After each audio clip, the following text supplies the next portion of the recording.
Finally, in section 4, we're going to look at finding the area of composite figures. And a composite figure is just a figure that is can be separated into basic shapes that we've been talking about already. So I'm going to scroll down here to 4A and 4B. We're going to look at both of them and try and find the area of each one. So looking at 4A, I would suggest that there are different ways that you can split this up.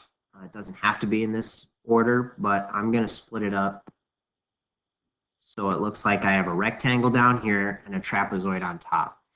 So if I find the area of the rectangle, I'm going to use a subscript R to tell me that's the rectangle.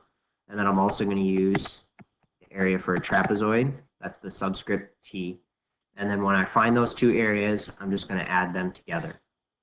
So to find the area of a rectangle, it's base times height, which in this case is 5 times 15.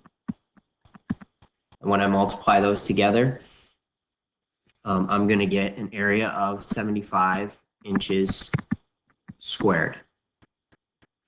For the area of a trapezoid, remember that is 1/2 times your height, which in this case, we got to be a little careful. We don't know the height just yet. 12 represents this entire side length here, but I don't want all of that. I'm really focused on this shape as my trapezoid.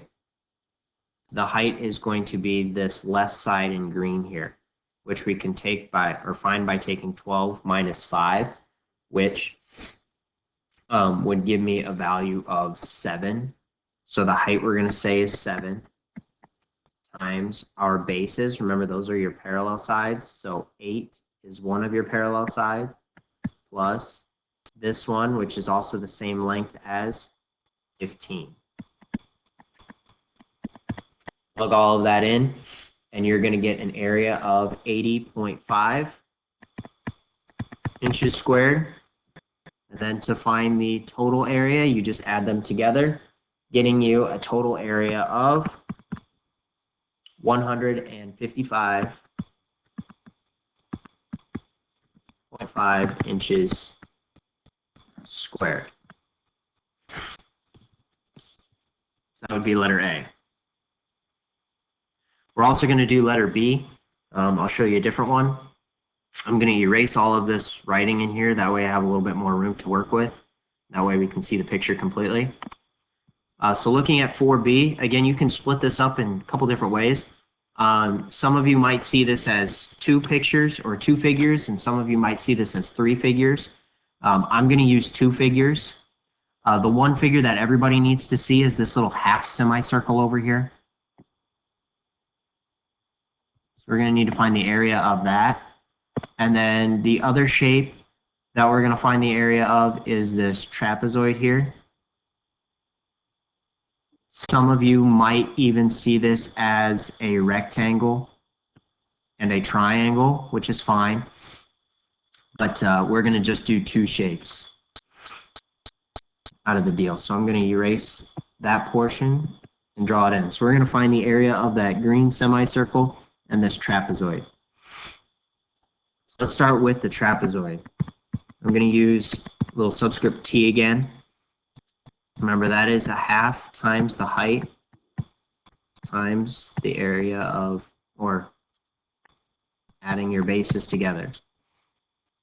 We know our bases are 22 and 31, but we're missing the height. And the height comes from actually looking at this little triangle in itself. I can draw in a right triangle here. That portion right here, that represents the height of your trapezoid.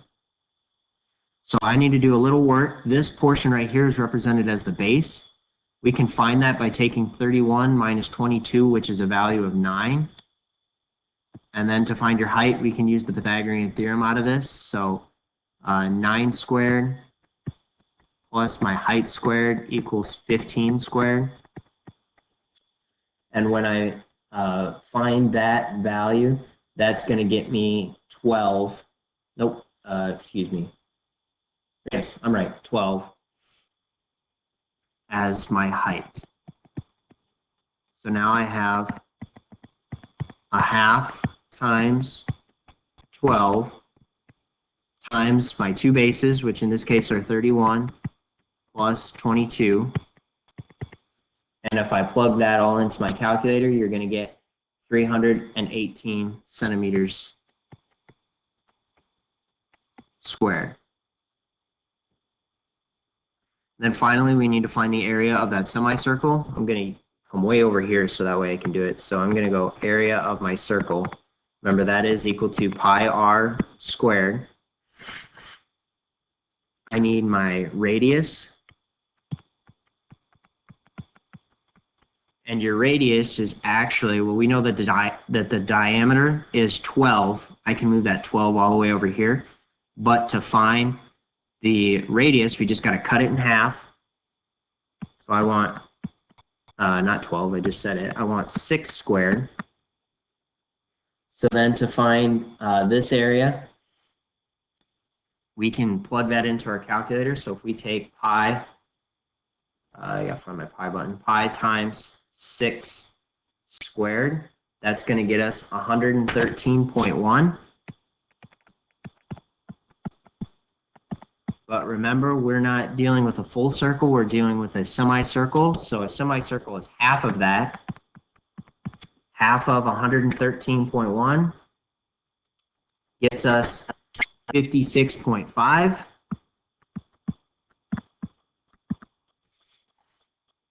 And now you can take your two areas, your 318 centimeters squared, your 56.5.